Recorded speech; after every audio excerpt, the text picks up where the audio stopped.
Unajua watu wengine wanafikiri ati wale viongozi wanaonyeshwa kwa mtandao ati wameweka bunduki hapa, wamekaa na barakoa. Mimi huona kwa mtandao ati wanafikiri ati huo ndio uongozi. My friends, let me tell you, when somebody has got a gun on his waist na wengine aweke kwa meza, you cannot argue with that person.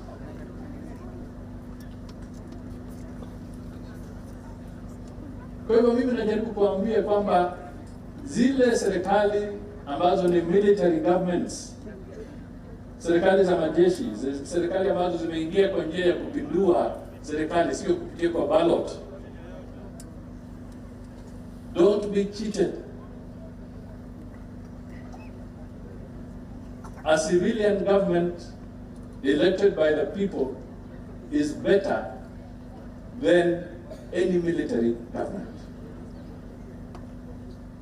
Hakuna uongozi pale, hiyo ni military government.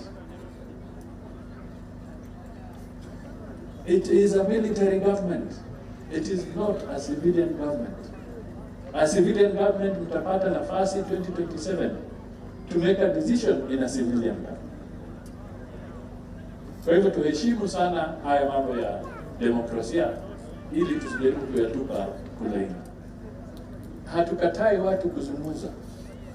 Wanaweza zungumza, wamepewa nafasi, wanazungumza, wanatusi watu. But let me tell you, hakuna taifa lingine katika bara la Afrika ambalo lina demokrasia kama hii yetu. Wale wajanja si walijaribu, wanasiasa wengine hapa wakajaribu kwenda kwa nchi jirani, nini ilifanyika?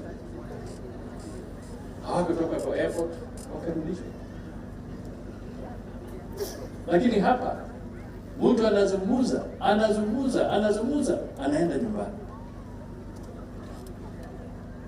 There is a lot of democracy here. Tusifikiri ni mchezo. Let us not throw it out of the window. Let us respect and consolidate the democracy here, but let us also respect each other. Tuheshimiane.